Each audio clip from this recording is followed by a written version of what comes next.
Okay. So ఇవాళ concept ఏంటంటే magnetic field.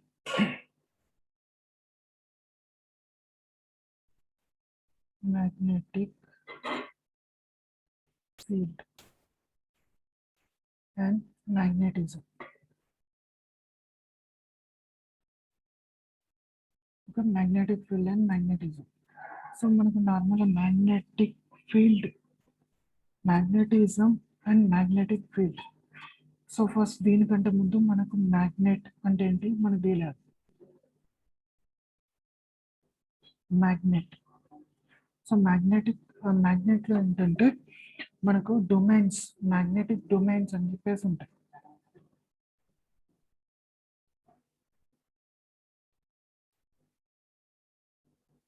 So ఏ material అయితే మ్యాగ్నెటిక్ డొమైన్స్ అలానే ఉంటాయో వాటిని మనం మ్యాగ్నెట్ అని చెప్పేసి అంటాం.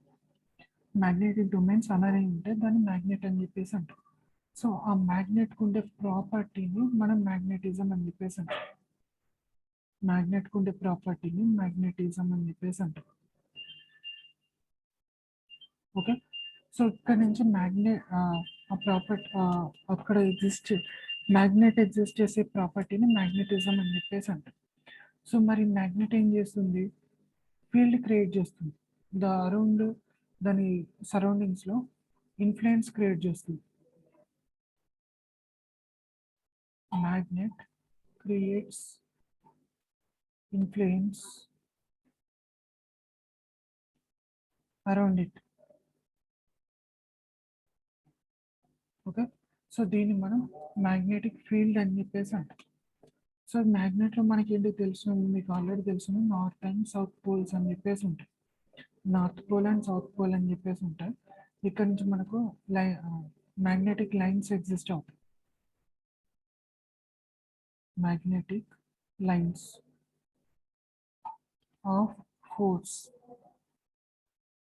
ఓకే, సో మనకి ఎప్పుడైనా south to north magnetic lines అండి, సారీ నార్త్ టు సౌత్ ఉంటాయి డైరెక్షన్స్. ఎప్పుడైనా మ్యాగ్నెటిక్ లైన్స్ అనేవి ఎన్ టు ఎస్ ఉంటాయి within outside the magnet. Okay, outside the magnet మనకి ఎన్ టు ఎస్ అని చెప్పేసి ఉంటుంది.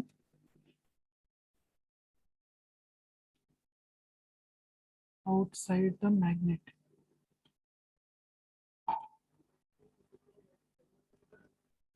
Okay, so south to north ఏముంటుంది with in the magnet, inside the magnet, inside the magnet.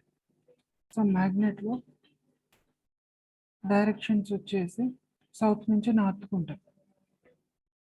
Okay, so ఈ ప్రాపర్టీని base చేసుకొని ఇక్కడ మనకి ఏంటంటే అవుట్ సైడ్లో ఏమో నార్త్ టు సౌత్ ఉంటుంది, ఇన్సైడ్లో ఏమో సౌత్ టు నార్త్ అని చెప్పేసి ఉంటుంది, ఎన్ టు ఎస్. సో మనకు లైన్స్ ఆఫ్ ఫోర్సెస్ ఇలా ఉంటాయి. ఇన్సైడ్ ద మ్యాగ్నెట్ ఏమో ఇలా ఉంటుంది.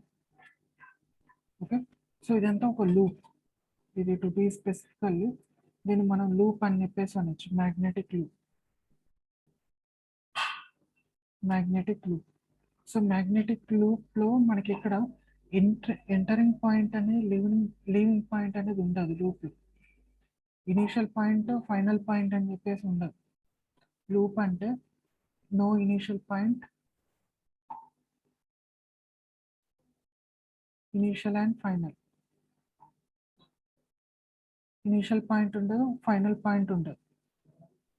ఓకే, సో ఈ ప్రాపర్టీని బేస్ చేసుకొని మనం మ్యాగ్నెట్ని ఎన్నిసార్లు డివైడ్ చేసినా కానీ ఒక సెల్ఫ్ మ్యాగ్నెట్ డివైడ్ అవుతుంది, కానీ మనకి మ్యాగ్నెటిక్ మోనోపోల్ అనేది క్రియేట్ కాదు.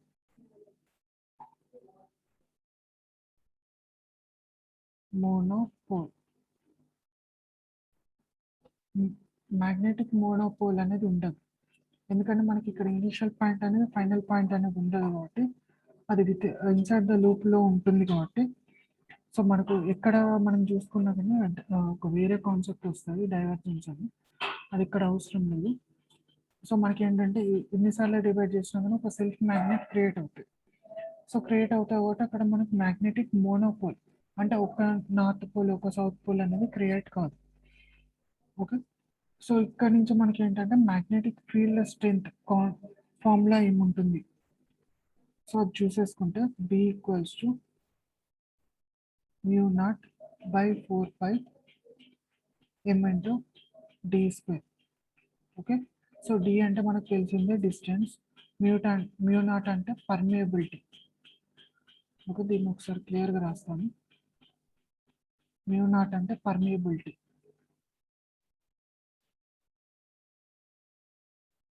మ్యూ నాట్ అబ్సల్యూట్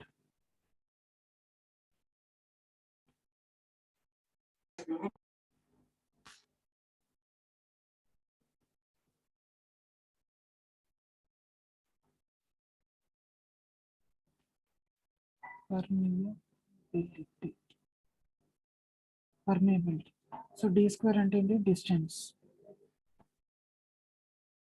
సో ఇక్కడ మనకు D స్క్వేర్ అంటే డిస్టెన్స్, M అంటే magnetic pole strength, small m అంటే magnetic pole strength.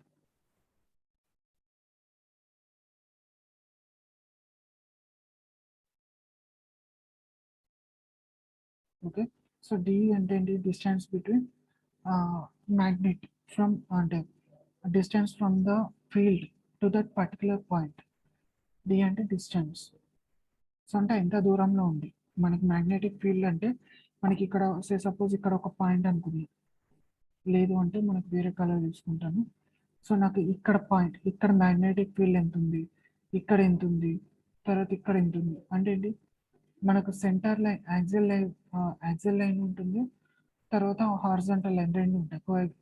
Axle line, equatorial line అని చెప్పేసి రెండు ఉంటాయి. సో వాటిని బేస్ చేసుకుని ఎంత దూరంలో ఉన్నాయి, సో దాన్ని మనం డిస్టెన్స్ అని చెప్పేసి అంటాం. డిస్టెన్స్ అని చెప్పేసి అంటాం. నెక్స్ట్ ఇంకొకటి కాన్సెప్ట్ ఏంటంటే, ఇక్కడ మ్యాగ్నెటిక్ లైన్స్ ఉంటాయి కదా, సో ఇప్పుడు కొల్లైడ్ కావు, ఈ లైన్స్ ఆఫ్ ఫోర్సెస్ అనేవి నెవర్ కొల్లైడ్.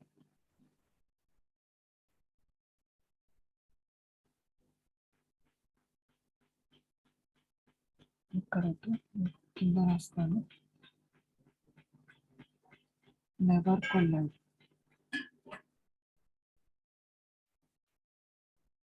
నెవర్ కొల్లైడ్స్, ఎక్కడ మనకు కొలిజన్ అంటే లైన్స్ అనేవి క్రాస్ కావు. సో క్రాసింగ్ అనేది ఉండదు ఇలా. మ్యాగ్నెటిక్ ఫీల్డ్స్ అనేది క్రాస్ కావు.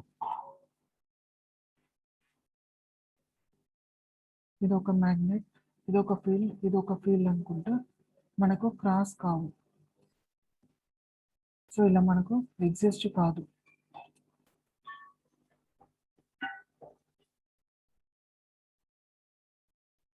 ఓకే, ఇదొకటి. Next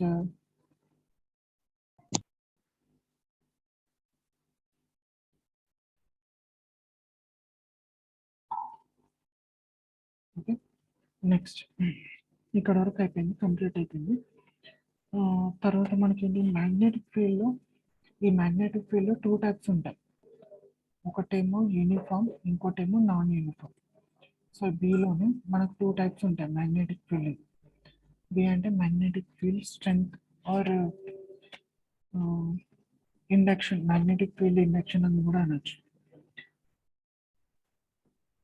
magnetic field induction. Okay, so magnetic field induction or magnetic field అనేది 2 టైప్స్ ఉంటుంది. ఒకటేమో యూనిఫామ్, ఇంకోటేమో non uniform. Okay, so uniform magnetic ఫీల్డ్లో మనకి ఎలా ఉంటుంది అంటే, ఫీల్డ్ లైన్స్ అనేవి ఒక పర్ఫెక్ట్ డైరెక్షన్లో అలానే ఉంటాయి, సేమ్ డైరెక్షన్.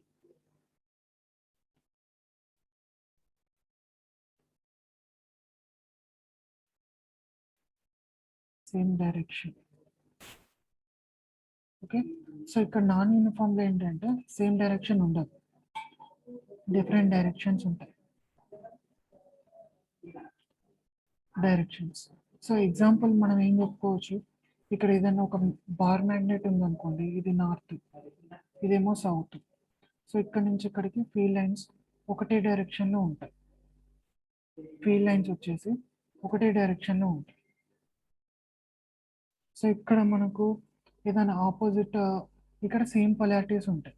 అదే ఒకవేళ డిఫరెంట్ ఉన్నాయనుకోండి, నార్త్ అండ్ నార్త్ డిఫరెంట్ ఉన్నాయనుకోండి, అప్పుడు ఏమవుతుంది, రిపెల్ అవుతాయి, ఫీల్డ్ లైన్స్ అనేవి రిపెల్ అవుతాయి. సో మొత్తం ర్యాండమ్గా ఉంటాయి, డైరెక్షన్స్ అనేవి ర్యాండమ్గా ఉంటాయి, డైరెక్షన్స్ వచ్చేసి ర్యాండమ్గా ఉంటాయి. ఓకే. సో ఈ యూనిఫామ్ మ్యాగ్నెటిక్ ఫీల్డ్ కావాలంటే మనకు సేమ్ అట్రాక్షన్ ఫోర్స్ ఉండాలి. Attraction force. సో ఇక్కడ మనకు నాన్ యూనిఫామ్ కావాలంటే రిపల్షన్ ఫోర్స్ కావాలి. రిపల్సివ్ ఫోర్స్ కావాలి. ఓకే. సో ఇక్కడ వరకు non uniform and uniform magnetic field complete అయిపోయింది కాన్సెప్ట్. తర్వాత next pole and pole strength. So pole and pole strength ఈ కాన్సెప్ట్ మనం చెప్పే ముందు డైరెక్ట్ మనం ఇంతకుముందు మనం డిఫైన్ చేసిన మ్యాగ్నెటిక్ ఫీల్డ్ ఇండక్షన్ ఫార్ములా ఉంది కదా, సో దాన్ని రీరైట్ చేస్తాం. సో ఫార్ములా ఉంది కదా మ్యాగ్నెటిక్ ఫీల్డ్ ఇండక్షన్, సో దాన్ని మళ్ళీ ఒకసారి రీరైట్ చేస్తాం. సో మళ్ళీ రీరైట్ చేస్తే మనకి ఎలా వస్తుంది, ఇదేంటంటే if in case field line నుంచి అంటే ఒక మ్యాగ్నెట్ ఉంటుంది, ఆ మధ్య ఎక్కడన్నా మ్యాగ్నెటిక్ ఫీల్డ్ ఇండక్షన్ ఫీల్డ్ మనం ఫైండ్ అవుట్ చేయాలంటే ఈ ఫార్ములా యూజ్ చేసుకోవచ్చు. బట్ మనకు రెండు మ్యాగ్నెట్స్ ఉన్నాయి, ఒకవేళ రెండు మ్యాగ్నెట్స్ ఉన్నాయి వాటి మధ్యలో ఫోర్స్ కావాలి. సో అప్పుడు మనకు మ్యాగ్నెటిక్ ఫీల్డ్ ఇండక్షన్ ఫార్ములా లానే వస్తుంది, μ/4π into m1 m2 by d², m1 m2 by d². So ఇక్కడ m1 m2 అంటే టూ డిఫరెంట్ మ్యాగ్నెట్స్ అనమాట, డిఫరెంట్ మ్యాగ్నెట్స్ ఉంటాయి ఇక్కడ m1 అండ్ m2.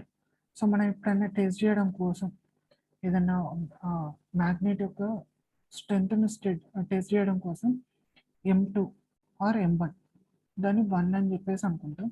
సో అప్పుడు మనకు మ్యాగ్నెటిక్ ఫీల్డ్ ఇండక్షన్ వస్తుంది if m2 equals to 1. So అది ఎప్పుడు ఫీల్డ్ని టెస్ట్ చేయడం కోసం, ఫీల్డ్ టెస్టింగ్ అంటే అక్కడ మ్యాగ్నెటిక్ ఫీల్డ్ ఎంత ఉంది అని ఫైండ్ అవుట్ చేసేటప్పుడు మనకి ఏమవుతుంది, అప్పుడు బి ఇక్కడ ఎఫ్ ఉంది డైరెక్ట్ బి అయిపోతుంది. B equals to μ0/4π into m1 by d². Okay, m1 by d² అని చెప్పేసి వస్తుంది. సో ఈ 1 అంటే ఏంటి మరి, unit north pole. 1 is nothing but unit north pole. m2 equals to 1 అంటే దీన్ని మనం యూనిట్ నార్త్ పోల్ అని చెప్పేసి కన్సిడర్ చేస్తాం. ఓకే, m ఈక్వల్స్ టు 1 ఇది unit north pole.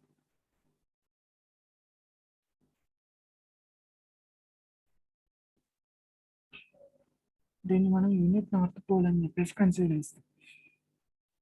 Okay. And ఇంకోటి ఏంటంటే mu value absolute permeability. So ఆ వాల్యూ ఎంత ఉంటుంది, 4π into 10⁻⁻7 henry per metre. Okay, or henry inverse అని చెప్పేసి రాస్తాం, హెన్రీ మీటర్ ఇన్వర్స్ అని చెప్పేసి రాస్తాం, హెన్రీ మీటర్ ఇన్వర్స్ అని చెప్పేసి రాస్తాం. సో ఇక్కడ నుంచి ఇక్కడ వరకు మనకు కంప్లీట్ అయిపోయింది. తర్వాత ఒకవేళ ఇక్కడ నుంచి మనకు టార్క్, ఎందుకంటే మ్యాగ్నెట్ అనేది ఇక్కడ మనం ప్లేస్ చేసినప్పుడు దానికి ఒక ఫోర్స్ క్రియేట్ అవుతుంది. సో ఫోర్స్ క్రియేట్ అవుతే మనకి ఏమవుతుంది, టార్క్ క్రియేట్ అవుతుంది. అట్రాక్షన్ ఫోర్స్ అయినా రిపల్షన్ ఫోర్స్ అయినా క్రియేట్స్ టార్క్.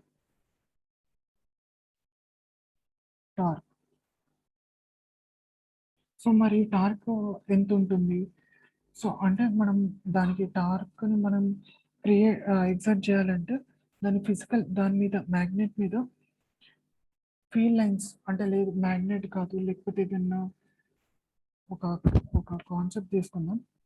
సో ఇక్కడ ఫీల్డ్ లైన్స్ ఉన్నాయి, ఇవన్నీ మ్యాగ్నెటిక్ ఫీల్డ్ లైన్స్. సో ఇక్కడ నేను ఏం చేశాను, ఒక బార్ మ్యాగ్నెట్ ప్లేస్ చేశాను, జస్ట్ ఒక బార్ మ్యాగ్నెట్ ప్లేస్ చేశాను. ఓకే, ఒక బార్ మార్క్ని ప్లేస్ చేశాను. So depending upon attraction force ఈ బార్ మ్యాగ్నెట్ అనేది అలైన్ అవుతుంది. ఐదర్ సేమ్ డైరెక్షన్ కావచ్చు, అపోజిట్ డైరెక్షన్ కావచ్చు, వాటర్ ఇది అలైన్ అవుతుంది. సో అంటే ఇక్కడ ఏమవుతుంది, ఒక మనం యాక్సియల్ లైన్ ఏదన్నా ఒక సెంట్రల్ లైన్ తీసుకుంటే సో సెంట్రల్ లైన్ తీసేసుకుంటే ఏమవుతుంది, ఈ సౌత్ పోల్ ఉంది కదా, సో సౌత్ పోల్ మూవ్ అవుతుంది with an angle, some angle. ఆ యాంగిల్ మనం స్పెసిఫై చేయలేం. సో యాంగిల్ తోటి టిల్ట్ అవుతుంది. సో ఆ టిల్టింగ్ ఫోర్స్ ఎంత ఉంటుంది అంటే టార్క్ని మనం టవ్ అని చెప్పేసి రాస్తాం, tau. So tau equals to MB sine theta.